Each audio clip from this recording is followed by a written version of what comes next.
Corridor విస్తరణ పనులు, మంచినీటి సరఫరా, రోడ్ల మరమ్మతులు, ప్రజా సంక్షేమ అభివృద్ధి పనులు చేపట్టాల్సిన భవిష్యత్ కార్యక్రమాలపై కంటోన్మెంట్ సమావేశం జరిగింది.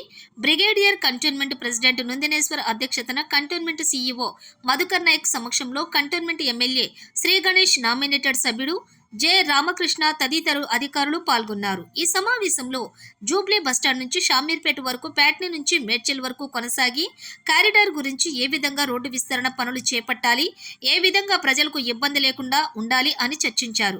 ఈ విషయంలో బోర్డు నామినేటెడ్ సభ్యుడు 200 ఫీట్ల విస్తరణ కాకుండా దాన్ని కుదించాలని రామకృష్ణ డిమాండ్ చేశారు.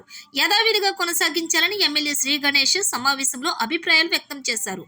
అదేవిధంగా రాష్ట్ర ప్రభుత్వం మంచినీటి సరఫరాను గతంలో కంటే ఎక్కువ శాతం ఇస్తుందని, అన్ని ప్రాంతాలకు నీటి సరఫరా చేస్తామని నామినేటెడ్ సభ్యుడు రామకృష్ణ డిమాండ్ చేపట్టారు.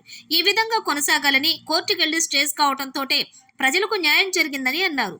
రోడ్ల పనుల కన్నా ముఖ్యమైనది చాలా సమస్యలు ఉన్నాయని, వాటిని పరిష్కరించాలని శ్రీ గణేష్ వాదనకు దిగారు. తాను డిమాండ్ చేయబట్టే బస్టాండ్ వద్ద ఉన్న ఫీజు 30 లక్షల నుంచి 70 లక్షలకు పెరిగిందని, దీంతో 40 లక్షల ఆదాయం బోర్డుకు పెరిగిందని, బోర్డుకు ఖర్చు లేకుండా ఆదాయం పెరిగే వనరులను సమీక్షించాలని ఆయన బ్రిగేడియర్ను కోరారు. దివంగత నేత మాజీ ప్రధాని మన్మోహన్ సింగ్ మృతి పట్ల సంతాపం వ్యక్తం చేస్తూ కొద్దిసేపు సమావేశ అనంతరం మౌనవ్రతం పాటించారు. అనంతరం సీఈఓ తదితర అధికారులు కంటోన్మెంట్ పారిశుద్ధ్య సిబ్బందికి పరికరాలను, కిట్స్ను అందజేశారు. ऐसा नहीं सबको इक्वलेट रहना चाहिए।